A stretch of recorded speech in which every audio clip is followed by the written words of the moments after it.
നമുക്ക് ചില കാര്യങ്ങൾ കണ്ടാൽ പറയാതിരിക്കാൻ പറ്റില്ല. 130 രൂപയുടെ സൂപ്പാണ് ഈ കാണുന്നത്. GST അടക്കം 137 രൂപ ഞാൻ കൊടുത്തു. ഇതൊരു പ്രാവശ്യമല്ല, ഇതിന് മുമ്പും കിട്ടിയപ്പോൾ ഈ ഒരു ക്വാണ്ടിറ്റിയാണ് ഉണ്ടായത്. അപ്പോൾ അവർക്ക് അബദ്ധം പറ്റിയതായിരിക്കും എന്ന് വിചാരിച്ചാണ് രണ്ടാമതും ഞാൻ ഈ ഒരു ഐറ്റം ഓർഡർ ചെയ്തത്. അപ്പോഴും സെയിം തന്നെ അവസ്ഥ. ഇതാണ് അവരുടെ ബില്ല്. അതിനുശേഷം ഞാൻ വേറൊരു സ്ഥലത്ത് നിന്ന് ഒരു സൂപ്പ് ഓർഡർ ചെയ്തു. രണ്ട് സ്ഥലത്തു നിന്നും ഞാൻ ഓർഡർ ചെയ്തത് ഹോട്ട് ആൻഡ് സോർ ചിക്കൻ സൂപ്പാണ്.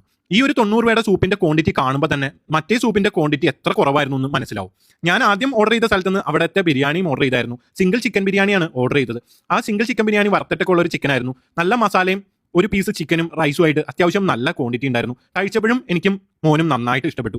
ഈ ഒരു ബിരിയാണിക്ക് 110 രൂപയാണ് അവർ ചാർജ് ചെയ്യുന്നത്. പക്ഷേ ഏറ്റവും തോൽവിയായിട്ടുള്ള ഐറ്റം ഈ ഒരു സൂപ്പാണ്. 137 രൂപയുടെ സൂപ്പിന്റെ ക്വാണ്ടിറ്റി കണ്ടിട്ട് ഞാൻ അതിശയിച്ചു പോയി. അത് കഴിഞ്ഞ് അവിടെ നിന്ന് ഒരു ചായയും കുടിച്ചിട്ടാണ് ഞങ്ങൾ അവിടെ നിന്ന് ഇറങ്ങിയത്. ഈ ഒരു സ്പോട്ട് വരുന്നത് നമ്മുടെ ആലുവ പുക്കാട്ടുപടി റൂട്ടിൽ പുക്കാട്ടുപടിയിലുള്ള കറിച്ചട്ടി റെസ്റ്റോറന്റ് ആണ്. രണ്ടാമത് ഇത്രയും ക്വാണ്ടിറ്റിയുള്ള സൂപ്പ് ഓർഡർ ചെയ്ത സ്ഥലം നമ്മുടെ കങ്ങരപ്പടിയിലുള്ള റോയൽ ബേക്കറിയാണ്. അവിടുത്തെ ആ സൂപ്പ് കൊണ്ടുവന്ന് വെച്ച് തരുമ്പോൾ നമ്മുടെ മനസ്സും നിറയും വയറും നിറയും. അപ്പോൾ ഇതുപോലെയുള്ള നല്ല വീഡിയോസ് കിട്ടാനായിട്ട് നമ്മുടെ പേജ് ഒന്ന് ഫോളോ ചെയ്തേക്കണേ.